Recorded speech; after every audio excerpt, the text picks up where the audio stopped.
The crystal glasses clinked as if nothing was wrong. But it was. At the center of the hall, under the calculated glow of Italian chandeliers, he was sent out from where he had always remained invisible, not to leave, to serve. The driver, in an impeccable black suit, steady hands, eyes down. "Since you spend so much time watching us, you must know how to hold a tray," said the uncle, smiling too wide, contained laughter. One open guffaw. The cousin pushed his chair back just to watch him dodge. At the last second, she saw everything. Saw when the tray trembled for a millisecond. Saw when he took a deep breath before taking the next step. Saw the father not intervene. His silence was authorization. She said nothing, not because she agreed, but because in that family, speaking too early was the same as signing a sentence. The warning was given. It wasn't about serving the table. It was about breaking someone in public. It was about remembering who commands and who obeys. The music. Continued string quartet, Mozart or something equally empty of meaning in that moment. Conversations flowed as if humiliation were just another course served between appetizer and main dish. No one stopped eating. No one protested. No one even blinked out of rhythm. Because in that world, polite cruelty was just etiquette. When the cousin dropped his napkin on the floor, deliberately, with a smile that hid nothing, and said, "Get it," something changed, not in his face, but in her gaze. She knew that game, had seen variations of it her whole life. The push disguised as a joke. The joke that cuts deeper than any direct insult. The collective laughter that isolates a person until they disappear. There were rules in that world, and one of them was clear. No one touched what was hers. The driver bent down, picked up the napkin, returned it with surgical politeness. No reaction, no mistake, no spectacle, and that irritated them even more. Because submission without visible humiliation doesn't feed the ego of oppressors. They wanted to see him break, wanted the moment when the mask would fall. Wanted to prove that beneath the control there was anger, fear, shame. They didn't succeed. The uncle tried again. Must be hard, right? Spending the whole day driving important people, and never being important enough to sit at the table. Calculated silence. He didn't respond, just continued serving the wine. Steady hand. Perfect angle. As if the words had no weight. As if he were immune, but she knew he wasn't. She saw what others didn't see. The way his fingers adjusted holding the bottle, not from nervousness, but from absolute control. The measured breathing. The gaze that never wavered, but also never challenged. He wasn't just enduring, he was measuring. Because there, in that staged humiliation, there was something no one had noticed yet. Something out of place. Something too dangerous to be obvious. The younger cousin, always the cruelest when she wanted. Attention bumped accidentally into his arm. The wine spilled, stained the imported white linen tablecloth. "Oh, what a shame," she said, without a drop of sincerity. "I guess you weren't born for this, huh?" More laughter. He cleaned the stain without hurry, without apologies, without explanations. And it was at that moment she realized something worse. This wasn't improvised, they had planned it. Every provocation, every accident, every glance exchanged before attacking. This wasn't a dinner, it was a social execution. A message being sent, not to him, but to her. She gripped the silverware with excessive force. The metal marked her skin. A small pain, controllable, unlike the other one. The father finally spoke, not to defend him, but to dismiss him. "I think you've served enough. You can return to your place, your place." The words came wrapped in politeness, but the meaning was crystal clear. He nodded, left the hall, firm steps, straight back, no trace of defeat, and that was exactly what frightened her.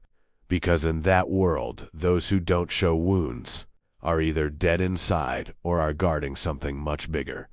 The decision wasn't made in words, it was made in silence, in calculation, in the memory of everything she had seen and pretended not to see.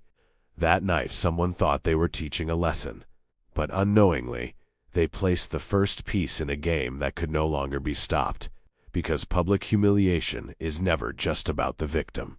It's about who watches, and she had watched too much. And in the end, it would all make sense. Every exchanged glance, every sustained silence, every decision made away from the spotlight. Asterisks comment here where you're watching from. I want to know who made it this far. Now I'll show you how it all began. She grew up believing that power was silence, that those who talked too much disappeared. In her family, love was an unstable currency, loyalty an unwritten contract, and blood just a convenient detail when necessary. Her surname opened doors she never asked to walk through, but it also closed all the exits. From early on, she learned to smile without showing teeth, to listen more than answer, to never ever show attachment, because everything you love in this world becomes an exploited weakness. Her father built an empire on favors that no one forgets and debts that no one forgives. They weren't a family. They were a corporation disguised as tradition. Elegant dinners hid bloody negotiations. Charity galas financed operations that never entered the books. And she was the decorative piece that would one day inherit it all. As long as she behaved, as long as she obeyed, as long as she never questioned. The rules were clear from childhood. Women in that family had 3 functions: appear perfect, marry strategically, and produce heirs who would perpetuate the surname. Personal ambition was tolerated, as long as it didn't threaten the order. She watched her older cousin try to break the pattern, try to study abroad, try to choose her own husband. The cousin disappeared from events, then from photos, then from conversations, as if she had never existed. No one talked about it, but everyone understood the message. He arrived when she was 17, new driver, recommended by someone trustworthy, or at least that's what they said, too discreet to draw attention, and too attentive to go unnoticed. In the first months he was a restraint in his manner that was different from submission. It wasn't fear, it was discipline, the kind of control that comes from training, not obedience. She noticed small details, the way he checked the car before each trip, not just fuel and tires, but under the chassis, inside the trunk, even corners no one looked at. The way he adjusted the mirrors, not just to drive, but to have complete vision of all angles. The way his hands never completely left the steering wheel at intersections, as if he were always ready to react. The rule of that world was simple. No one protects anyone for free. Everything has a price. Everything has interest.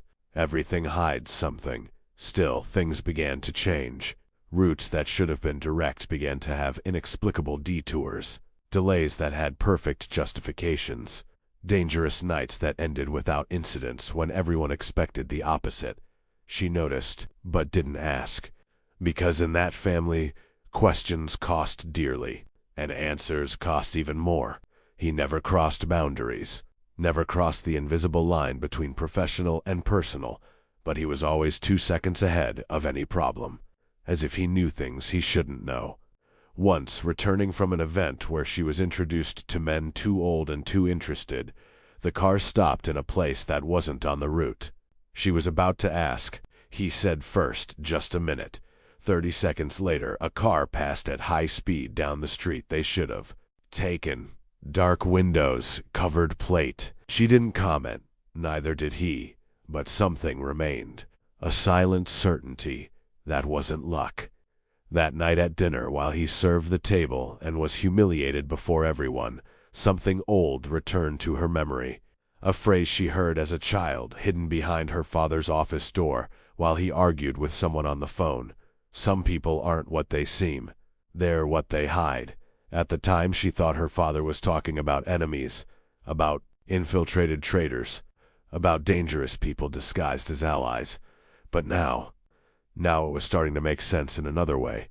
The strange detail wasn't the humiliation itself. It was the fact that he was already expecting it, as if he knew that one day they would try to break him, as if he had prepared himself to endure without reacting. And when their eyes met for a second, just one, in the middle of that grotesque scene, She saw something that didn't match submission. It wasn't anger, not fear, not shame. It was calculation. He was measuring, recording, storing every face, every name, every word spoken, as if they were pieces of a puzzle only he could see complete. And for the first time she wondered how many of that family's decisions passed through hands that pretended not to exist. How many secrets did he carry? And more importantly, why? No one endures public humiliation at that level without reason. No one stays silent by accident. He was protecting something, or someone. Her stomach tightened when she realized that perhaps that person was her, and that changed everything. Because in that family, protection not offered is a silent threat. And if he was protecting without orders, then he knew something she should know, something big enough to risk his own life. Something that they, her father, her uncles, the entire council, wanted to keep away from her. That night, after everyone had left and the mansion returned to its deafening silence, she went to the garage. He was there cleaning the car. As always, she stopped at the door. He didn't turn, but he spoke. "You shouldn't be here." It wasn't a suggestion. It was a warning. "Why did they do that?" she asked. "Because they could." Response too ready, too rehearsed. "No," she insisted. "Why asterisk to you asterisk?" He stopped cleaning, turned slowly, looked directly for the first time since everything happened, and said the phrase that would change everything, "Because I know too much, and you don't know enough yet asterisk asterisk." But then something broke that normalcy asterisk asterisk. The break came in the form of an envelope, brown, no sender, too heavy to be ordinary paper. It was left on the back seat of the car, on a morning when the sky seemed too low and the air carried electricity before the storm. She recognized the smell before even opening it. Old leather, archive, buried past. He said nothing when he saw her with the envelope in her hands, but he slowed down, as if he already knew what she was about to find. As if he had been waiting for this moment. Inside, contracts, copies, signatures she had known since childhood, her father's firm handwriting, her uncle's arrogant flourish, the official stamps that transformed crimes into legitimate business, and an impossible detail. Her name wasn't there, where her signature should have been, where they told her she had agreed, where she swore she had seen her own name printed. There was a clean void, surgical, as if she had never existed in those operations. This isn't possible, she thought aloud, but it was. The dates matched, the amounts too. Shell companies that carried her surname, diverted routes that passed through properties registered in her name, deaths masked as accidents that she had authorized without ever signing anything. And still, she was out, erased, removed, as if someone had rewritten history before it destroyed her. The car stopped at a red light. Her heart didn't. "Did you see this?" she asked, breaking the oldest rule of her life, never show what you know. He took a deep breath before answering, like someone crossing an invisible line knowing there's no return. "I saw it before you did." It was the first real consequence, the first truth spoken aloud, and with it the immediate weight of danger, because if that came to light, someone would fall. And when someone falls in that family, they pull others down with them. Always. The light turned green. The car moved on. But the silence was different now, heavy, dense, full of questions she didn't know if she wanted answers to.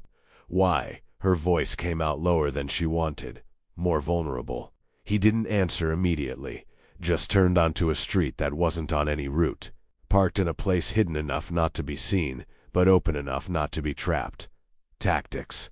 Always tactics. "'Cause you didn't choose this game," he finally said. "But they were going to make you pay for it anyway." The realization hit like lead. She wasn't an accomplice, she was a scapegoat, kept clean on paper so she could be dirty when convenient, preserved from legal guilt to carry moral guilt, protected from crime, until they needed someone to blame. And he knew from the beginning. "How long?" she asked, Since I arrived, 3 years. 3 years keeping secrets. 3 years erasing tracks. 3 years protecting her from a trap she didn't even know existed. In that instant she understood. It wasn't passive protection. It was active interference. And interfering in that family's business was the same as signing a death sentence. "Do they know?" she asked. "Do they know you did this?" He looked through the rearview mirror, not with pity, not with fear, with something worse. Certainty. "Not yet," he said, "but they'll find out. And when they do," he didn't need to finish. She already knew the end of that sentence. Her phone vibrated. Message from her father. Asterisk dinner at home today. No excuses. Asterisk simple, direct, threatening, in its normalcy.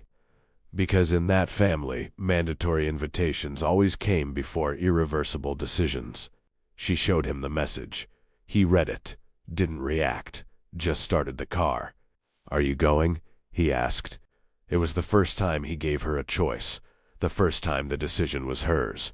And they both knew, if she went, she would enter a game where the rules were already written. If she didn't go, she would be declaring war. There was no middle ground, no safe exit. "I'm going," she answered, because running now would confirm guilt, would admit that she knew. And in their world, knowing too much without enough power was the fastest path to the end. He nodded, stored the envelope under the seat, and said something she recorded like a scar. "So from now on, everything you do, they'll be watching.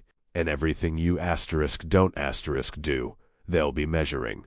The journey to the mansion was the longest of her life. Each block seemed like a countdown, each traffic light a chance to turn back. But she didn't turn back, because at that moment she understood one thing. They had created her to be a piece. But he had given her tools to become a player, and that changed everything.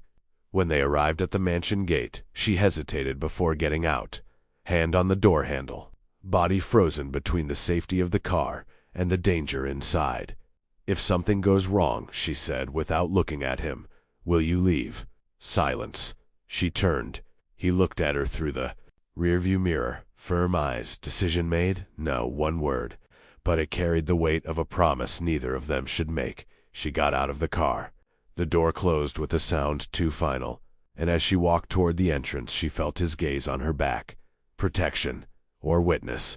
Maybe both. Asterisk if this already seems intense. Wait for what comes next.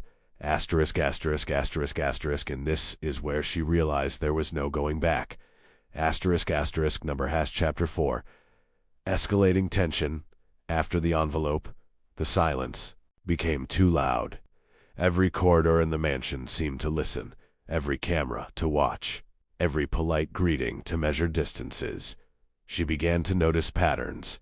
People who used to ignore her started smiling too much. Questions asked twice, as if testing consistency. Insistent invitations to dinner she had never refused before, but that now seemed like disguised interrogations. Pressure doesn't always come in the form of threats. Sometimes it comes disguised as care.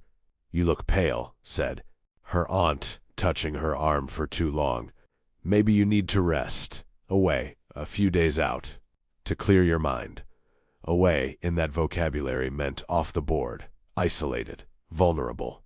She smiled, thanked her, lied saying she was fine, but mentally noted, the aunt was the first to suggest her removal. At dinner that night she observed like she had never observed before. Who spoke first, who avoided certain subjects, who exchanged glances too quick to be casual. The cousin who was always loud was too quiet. The uncle who always dominated conversations let others speak. The father, normally distant, paid excessive attention to every word she said. They were measuring, testing, waiting for her to slip. In the car, he didn't ask, but he was always one step ahead of any problem. Gates that should have been open closed too early. Alternative streets appearing without explanation, without GPS. Detours that saved seconds, but seemed calculated to avoid something bigger. She began to pay attention. To the details he noticed, The way he slowed down near busy intersections, even with a green light. The way he checked the rearview mirror not at regular intervals, but always after specific cars changed lanes. The way his hands adjusted on the steering wheel when someone followed them for more than 3 blocks. Patterns. He saw patterns where she only saw movement. One night, they were stuck in traffic. A motorcycle passed too close, accelerated, slowed down, stayed beside the car long enough to be strange. Her body reacted before her mind. Tension, fear, instinct. His hand touched hers over the seat. Brief, firm. It wasn't an intimate gesture. It was a silent warning. Asterisk, stay here. Don't react. Asterisk, the contact lasted seconds, but something remained. The electricity of that touch. The absolute trust she placed in him at that moment. The certainty that if something happened, he would react before she needed to think. The motorcycle moved ahead, disappeared into the night.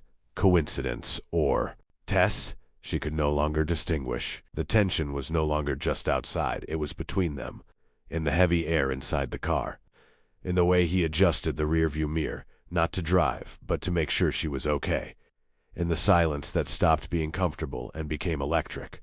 She began to notice details that had previously gone unnoticed. The way he held the steering wheel when someone followed them, firmer fingers, straighter posture. The way he breathed before entering crowded places, slow, controlled, like someone preparing for war. He wasn't just a driver, he was a disguised soldier, and that frightened her, because it meant the war had already begun.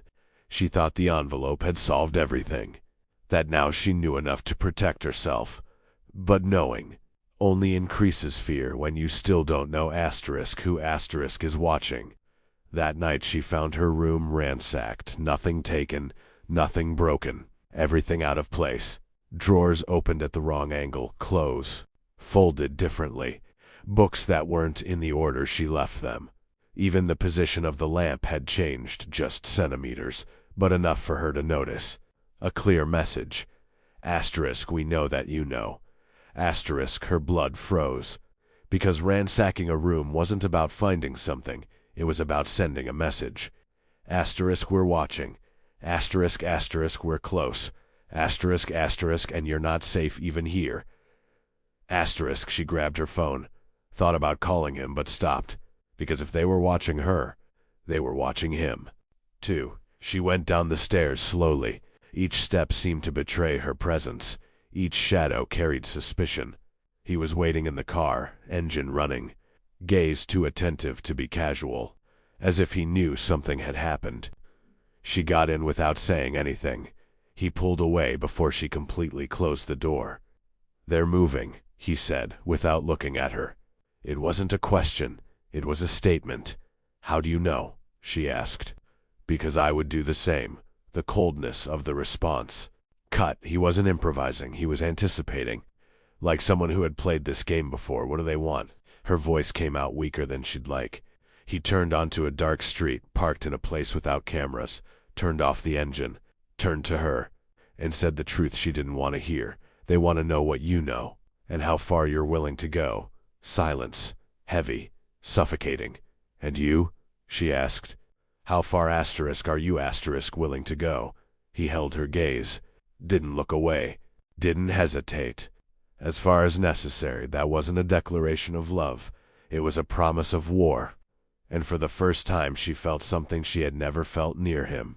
Desire. Not the romantic type, not the innocent type, but the dangerous type.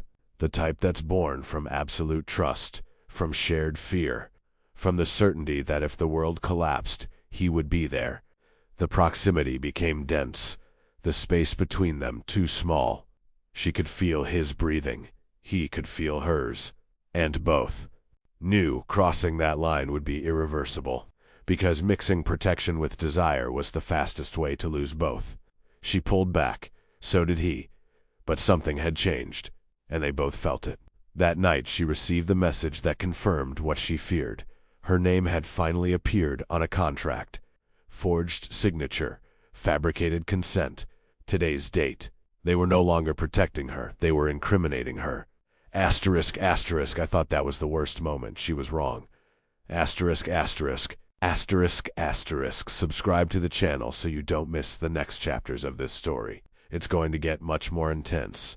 Asterisk, asterisk, number hash, chapter 5, first twist. Half the truth came without ceremony, without drama, like everything that really hurts. He stopped the car in an abandoned warehouse, too far to be coincidence, too far to be safe. The lights went out. The world shrank until it contained only the two of them and the heavy silence between truth and lies. What you know isn't enough, he said. He took a flash drive from his pocket. Small, ordinary, heavy as a loaded weapon.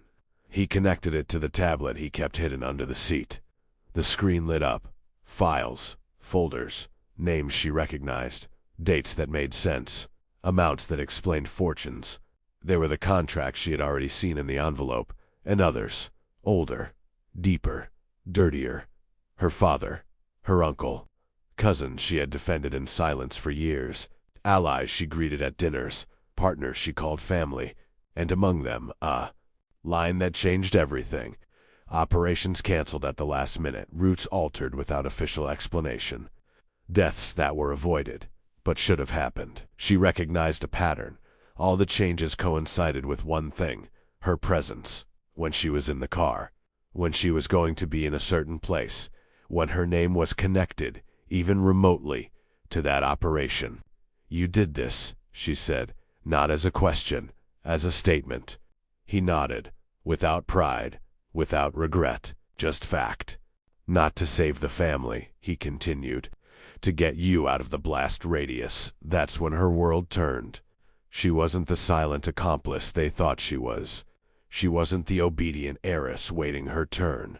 She was the weak point he had been protecting for years, the flaw in the system, the piece that couldn't be sacrificed, and he knew this before she did. How many? She asked, her voice failing. How many times did you change the course of things? He scrolled through the files, one by one, slowly, letting each revelation sink in. 17 operations. 17 times her name was removed. 17 times routes changed. 17 times he interfered in million-dollar decisions, risking his own life just to keep her out. Why? The question came out more like a plea than questioning. He turned off the tablet, looked directly at her. Because they think you're part of the system, he said slowly. Meanwhile, you're the way out. New danger. Bigger than before. Deeper. More. Real. Because if they discovered she wasn't signing anything, that her name was being erased purposely, that she was being preserved not by protection, but by external interference, they would force her hand, make her choose, put her in a position where refusing would be treason, and betraying that family meant death. Not metaphorical, literal. They already know, she said, fear finally escaping through words. They ransacked my room, they follow me.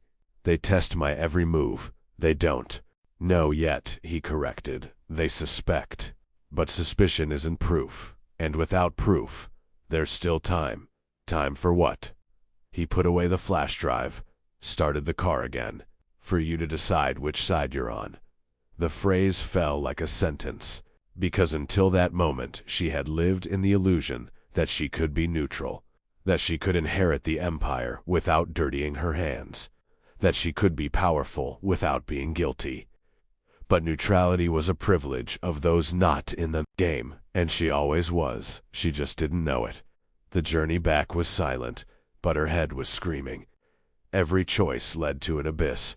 Every path ended in loss. If she stayed on the family's side, she would become an accomplice to everything she tried to avoid. If she stayed on his side, she would become an enemy of everyone who once protected her. There was no clean exit, no happy ending, just survival. When they arrived at the mansion, he didn't turn off the engine, didn't get out to open her door as he always did, just waited. Tomorrow there's a council meeting, she said, more to herself. They'll present new contracts. They'll demand my signature, I know. And if I don't sign? He looked through the rearview mirror, and for the first time she saw something she had never seen before. Fear. Not of him, but asterisk for her asterisk. If you don't sign, they'll force you, and if they force you, I won't be able to protect you. The coldness of those words pierced her, because until then, she believed he was invincible, that he would always have an exit, a plan, an alternative route. But no, he was human, limited, vulnerable, and for the first time she realized he wasn't saving her out of duty. He was saving because he needed to, the same way she needed him. And that was the most dangerous thing of all. "What do I do?" she asked, for the first time admitting she didn't know. He took a deep breath. "You sign." Her heart plummeted. "What? You sign," he repeated.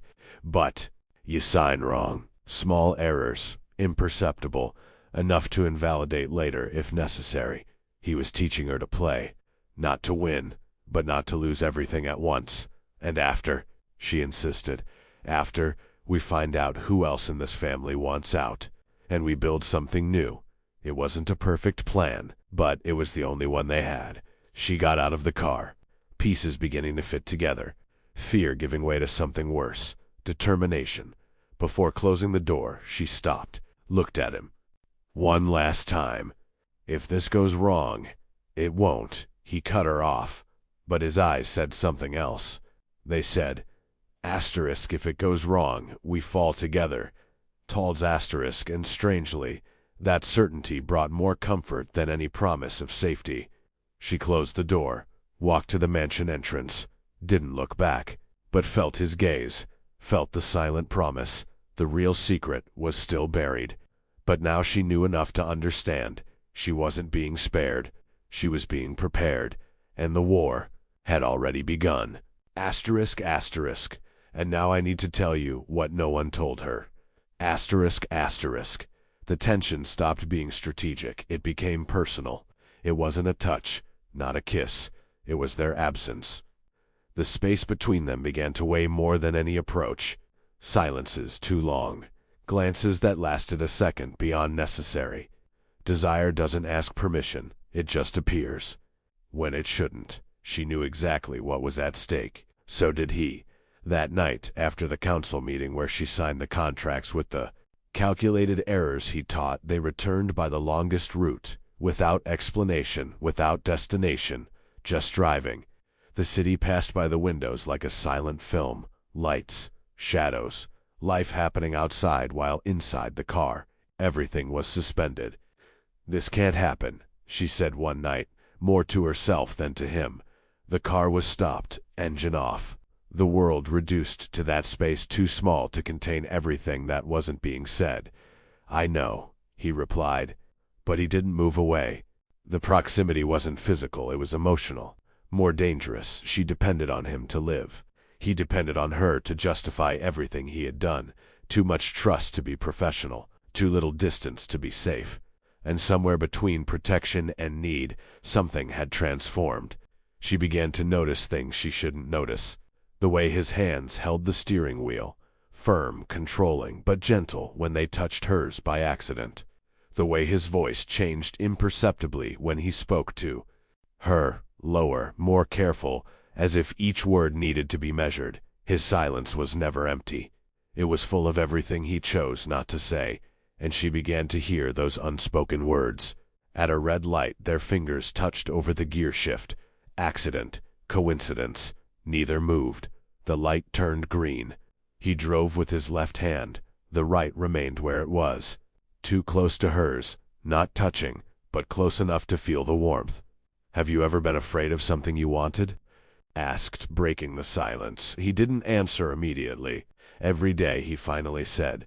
She turned her face, looked at his profile illuminated by the streetlights, strong, controlled. But there was something, in the corners of his mouth, in the way his jaw contracted, that revealed internal struggle. "What are you afraid of?" she insisted. He stopped the car, not in a planned place, just stopped, turned to her, and for the first time, let the mask fall. "Of losing you," he said, "not because of them, but because of me. Because crossing this line would destroy the only thing that still makes sense." The words cut through the air, raw, honest, dangerous. She felt her chest tighten, because it was exactly what she felt. The fear wasn't of the family, wasn't of external consequences. It was of what would happen between them if they allowed this to grow. "I don't know what this is," she admitted, her voice trembling for the first time in weeks. "I don't know if it's gratitude or dependence or love," he completed. The word hung between them, heavy, irrevocable. She didn't confirm, didn't deny, just breathed. And in that silence they both understood. The name didn't matter. What mattered was that it existed, and that it was too big to be ignored. "If we do this," she said slowly, "there's no going back. They'll use it against us. They'll twist it. They'll destroy it, I know. And even so, he repeated. It wasn't a romantic promise. It was acceptance of war. His hand moved, slowly, intentionally, touched her face, thumb tracing the line of her jaw. Simple gesture, devastating.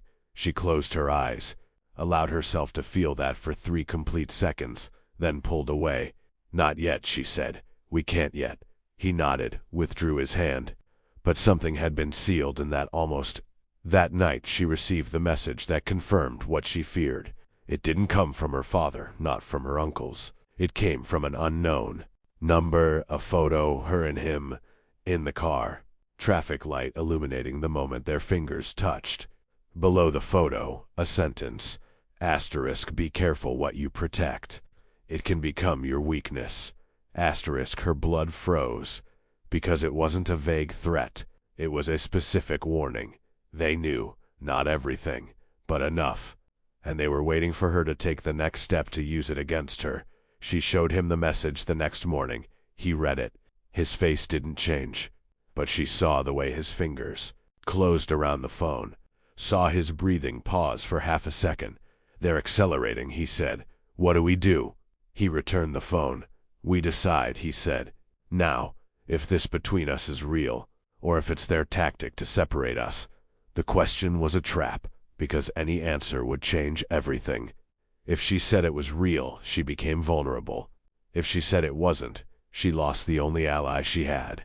She looked into his eyes, and for the first time chose the truth. "It's real," she said, "and that terrifies me." He held her gaze. "Good," he replied. "Fear means you're still alive. And as long as you're alive, we fight." It wasn't a declaration of love. It was a pact of survival. And somehow that was more powerful than any romantic promise. Asterisk, asterisk, and that's exactly where everything exploded. Asterisk, asterisk, number hash chapter 8. Confrontation climax. The attack came too clean to be improvised. A meeting scheduled in a hurry. Closed room. Doors that locked themselves. Smiles too rehearsed. To be genuine, her father didn't raise his voice. Never needed to. The contract was on the table. Her name in fresh ink. A signature too perfect to be hers, but convincing enough to destroy her. "Now you're part of it," he said. Not as an invitation, as a sentence. She felt the symbolic weight of that paper. There died who she was. There was born something they believed they controlled. The uncles watched. The cousin smiled in the corner. The aunt pretended to read documents, but her eyes were fixed on her trap. "Perfect, inevitable. I didn't sign this," she said, keeping her voice firm. "You did," her father replied. 3 witnesses confirm it. Cameras recorded it. "It's done." Documented lie. The most efficient form of destruction. She was about to respond when the door opened. He entered, not as a driver, not as a subordinate, as their miscalculation. The security guards hesitated for a second. It was enough. He placed a tablet on the table, rotated it toward her father, pressed play. The screen lit up. Files, recordings, conversations that should never have been recorded, known voices, illegal agreements, names of politicians, judges, businessmen, all compromised, all exposed, and at the center of it all, her family. The silence that followed was different from all others. It wasn't power, it was panic. The uncle tried to react, advanced. He didn't move, just said, "There are copies, in 5 different places. If anything happens to her, or to me, everything." Leaks. The threat wasn't empty, and everyone in the room knew it. Her father looked at her, not with anger, with something worse, disappointment, as if she had betrayed something sacred. "You chose him, he said slowly, chose a driver, instead of your own family." The word driver came loaded with contempt, with reduction, with an attempt to diminish what he was. She stood up, slowly, controlled, and for the first time in her life spoke without measuring. "I chose someone who never lied. To me," she said. "Someone who protected me when you used me as bait. Someone who gave me choice, when you only gave me orders." The cousin laughed. Nervous sound, misplaced. "You think he loves you?" he provoked. "That this is romance? He's playing just like us, just on the other side." She turned to the cousin, held his gaze. "Maybe," she said, "but at least he taught me the rules before putting me in the game." Silence. Her father stood up, walked to the window, back turned to everyone. "If you leave this room with him," he said, voice low but clear, "you don't come back, never. You lose the surname. You lose the inheritance. You lose everything." It was the final ultimatum, the absolute choice. Family or him. Power or freedom. Comfortable prison or uncertain war. She looked at the driver. He said nothing, didn't influence, didn't promise, just waited, letting the decision be hers, completely hers. She took a deep breath, grabbed the fake contract on the table, the one they had, forged in her name, and tore it, slowly, into pieces too small to be glued back. "Then I'm leaving," she said. The room exploded in contained reactions. The uncle advanced. The guards moved, but he was faster. Placed himself between her and any threat, not with a weapon, just with his body. And somehow, that was more powerful than any violence. You touch her, and in 1 hour, everyone knows who you really are, he said. Police, press, competitors, everyone. Her father turned, looked at his daughter as if seeing her for the first time. "You think you'll survive out there?" he asked. "Without protection? Without money? Without a name?" She held his gaze. "I survived in here," she replied. "Out there can't be worse. Lie." They both knew it, but she said it with such conviction she almost believed it. "Leave," her father ordered, "and never come back." She walked to the door. He accompanied her, 2 steps behind, as always, but this time it wasn't subordination. It was choice. When her hand touched the door handle, her mother's voice, who had remained silent the entire time, finally spoke. "You're going to regret this." She stopped, didn't turn, just replied, "Maybe, but it will be my regret, not yours." She opened the door, left, and when the door closed behind her, something irreversible happened. She stopped being the heiress, and became the threat. Outside, the corridor seemed longer, more silent, as if the world had paused to witness that rupture. He walked beside her, not behind, not in front, beside, for the first time. "Are you sure?" he asked quietly. "No," she admitted, "but it's too late to go back." He nodded. It always was. They crossed the main hall. Employees lowered their eyes. Guards stepped aside. No one tried to stop them, because orders hadn't been given yet, and when they were given, they were already gone. Asterisk, asterisk after that, nothing was ever the same. Asterisk, asterisk. The empire didn't fall that night. It bled, slowly, silently, in the most dangerous way possible. Meetings were canceled without explanation, accounts temporarily frozen. Allies who used to call daily became too silent to be loyal. Her name circulated, not as guilty, but as an unknown. And in their world, unknowns were more dangerous than declared enemies. Because enemies, you know where they are. Unknowns can be anywhere. She lost access to everything that defined who she was. Blocked cards, locked apartment, clothes, jewelry, documents, everything was on the other side of a gate that no longer opened. The surname that opened doors now closed them. She had a small suitcase, clothes she grabbed before leaving, documents he had kept, copies, always copies. and him. In the first days, they stayed in a discreet hotel, nothing luxurious, nothing flashy, just functional. She looked out the window and saw a city that had always been hers, but now seemed foreign, as if she had changed countries without leaving the place. "Are you okay?" he asked, bringing coffee. She didn't answer immediately, because okay was relative. She was alive, free, but also scared, lost in questioning every decision that brought her there. "I survived," she finally said, and realized she was using his words. He smiled faintly. Sad. Understanding. Surviving is already a victory. But they both knew. Survival was just the beginning. The retaliations came discreetly, not with open violence, but with systematic erasure. Friends stopped answering. Acquaintances looked away on the street. Places she frequented suddenly were full or closed for renovation. She was removed, edited, erased from the official narrative, as if she had never existed. Some stayed on her side. Few, very few. A distant cousin who never fit into the family.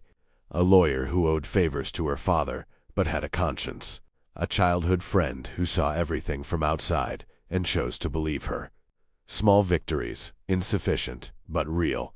He taught her to rebuild from scratch, not by going back to who she was, but by building something new. "You don't need their name," he said one night. "You just need what you learned." And she learned. Learned to negotiate without the weight of the surname.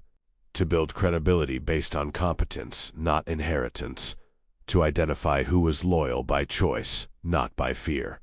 It was hard. Harder than anything she had faced.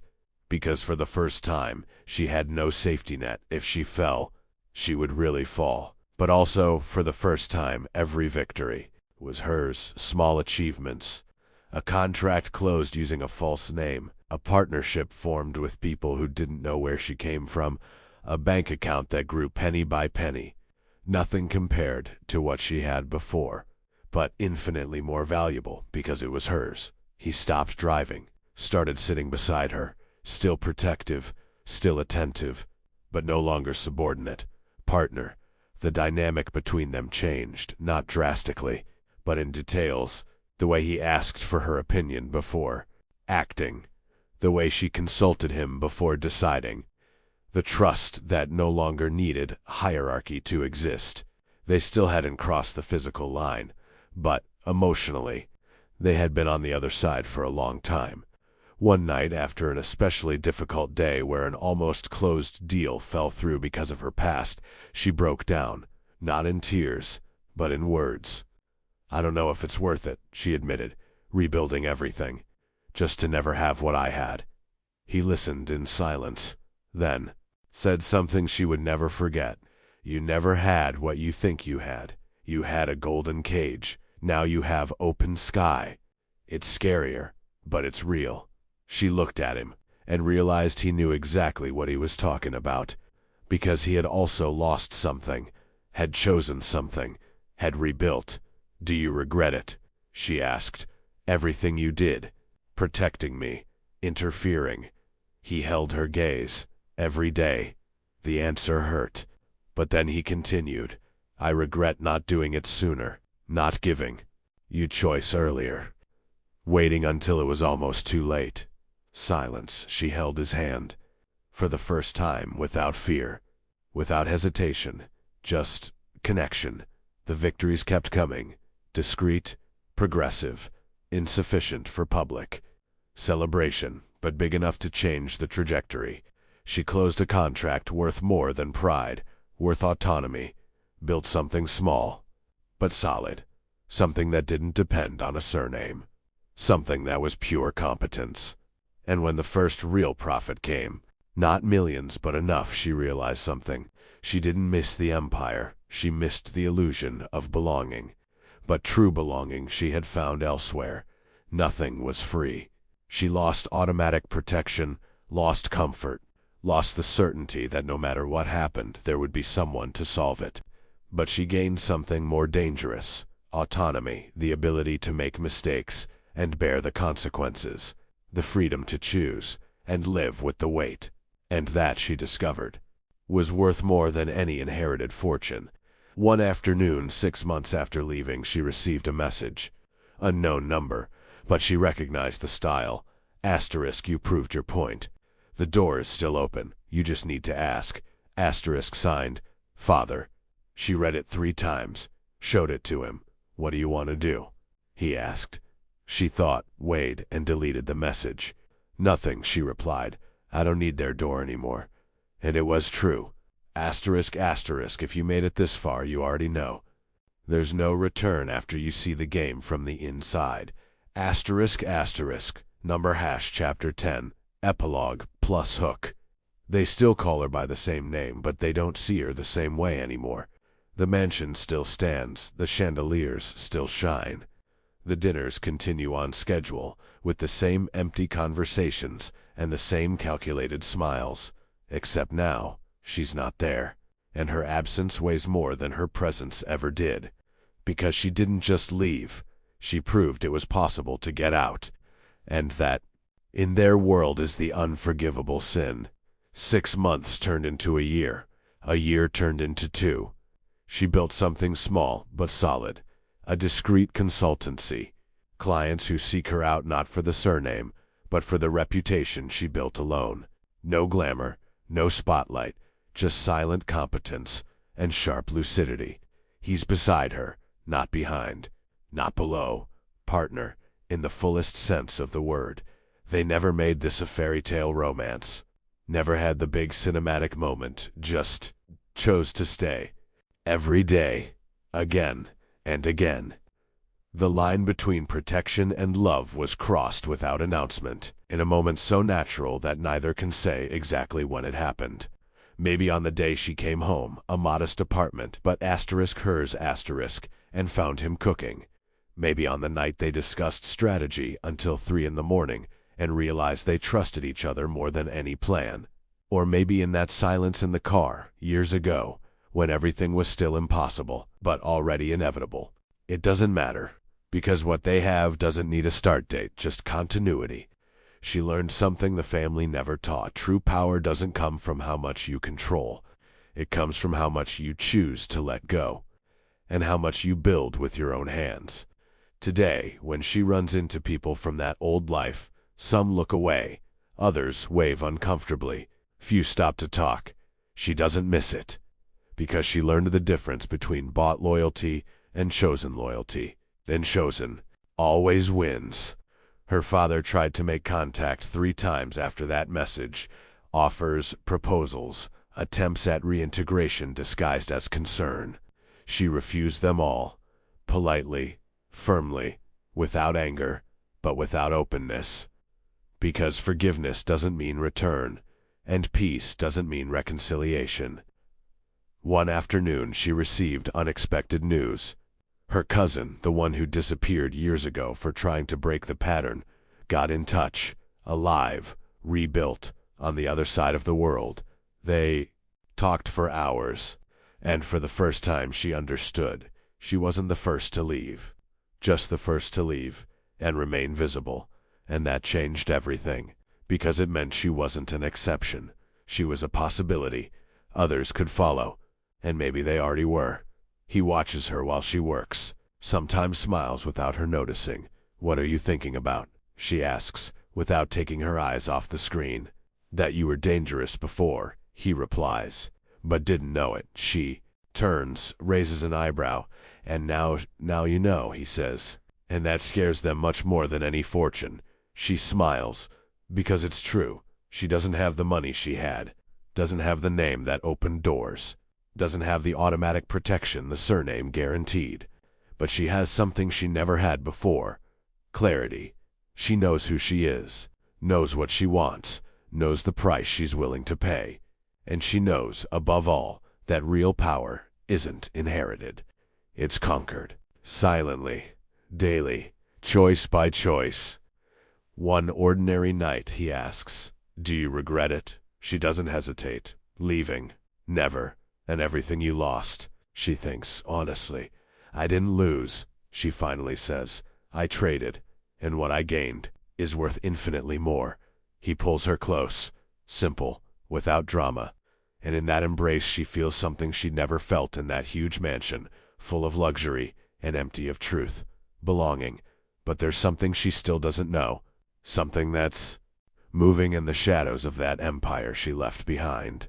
Because families like that don't forgive betrayals, and don't forget threats.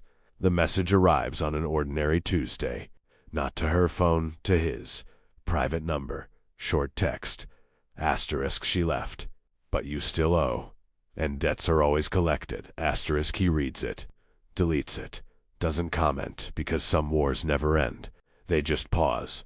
And while she sleeps that night, confident that the worst is behind them, he stays awake, looking at the city through the window, preparing, because his past, his asterisk true asterisk past, is about to catch up with them, and when it does, everything they built will be tested in ways she can't yet imagine.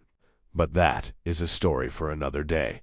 Today, when they ask who she is, she no longer needs the surname to answer. She smiles and simply says, someone who chose. And that, she discovered, is a more powerful identity than any lineage. The shield became the crown, the peace became the player, and the obedient heiress became the woman who taught others to leave the cage. Asterisk, asterisk, if this story touched you, leave a comment. Anyone who's been underestimated knows exactly what we're talking about. Asterisk, asterisk, asterisk, and sometimes the shield becomes the crown. Asterisk, asterisk, asterisk, like this video and share it with someone who needs to hear that it's possible to start over. Asterisk, asterisk.